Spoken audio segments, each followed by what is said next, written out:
Hello বন্ধুরা, good morning. কী খবর সবার, কেমন আছো সবাই? অবভিয়াসলি বৃষ্টিতে তো আমরা অতটাও ভালো নেই, কারণ বৃষ্টিতে অনেক কিছুই যেমন ভালো লাগে বৃষ্টি অনেকের, কিন্তু বিশেষ করে গ্রামাঞ্চলে যারা চাষবাস নিয়ে থাকে তাদের অনেক কিছু সমস্যা হয়, অনেক কিছু ক্ষতি হয়।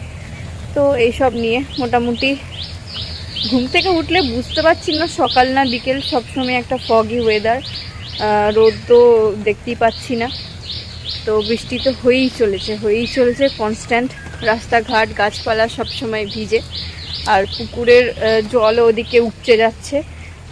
এই সমস্ত ব্যাপার নিয়ে রয়েছি। কয়েকদিন ধরে ভিডিও দেওয়া হচ্ছে না, একটু সমস্যার মধ্যে ছিলাম, তো ভাবলাম অনেকদিন পর একটু ভিডিও করা যাক। এদিকে দেখো, আমাদের বাড়ির পাশেই লাগোয়া যে জমিগুলো রয়েছে, একদম আমাদের বাড়ির সাথেই একদম জমি, চাষের ক্ষেত। তো এখানে চাষ দেওয়া হচ্ছে ট্রাক্টরে। তো এখনও বৃষ্টি হয়েই চলেছে।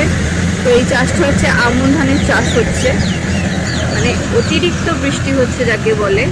কিছুদিন আগে পর্যন্ত যখন অতিরিক্ত গরমটাও ছিল, তখন ভাবছিলাম কি একটু বৃষ্টি হলে ভালো হতো, কিন্তু এতটা পরিমাণে বৃষ্টি হয়েছে, দেখো তোমরা দেখতে পাচ্ছ একদম চাষের জমিগুলো পুরো ডুবে রয়েছে, যেটা একেবারেই মানে চাষিদের জন্য ভালো নয়। এই যে বীজ ধানগুলো বসানো রয়েছে, তো সেগুলো এই যে জলে একদম ভরপুর জমিগুলো, তো পচে যাচ্ছে এগুলো। এমনিতেও সবজির যা দাম, ফসল নষ্ট হয়ে যাচ্ছে।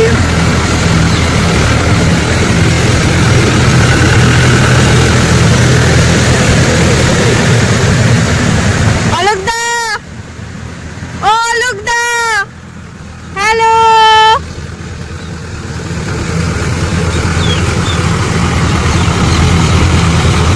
তো এই যে সমস্ত ফসল টসল নষ্ট হয়ে যাচ্ছে আমাদের চাষিদের।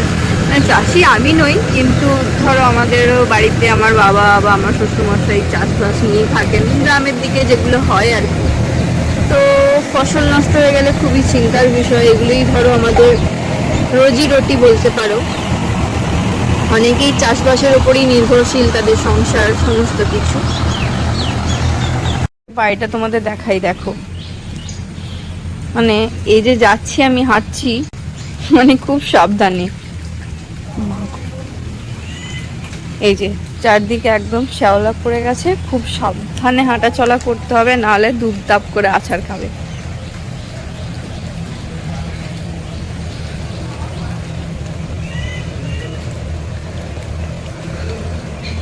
হ্যালো,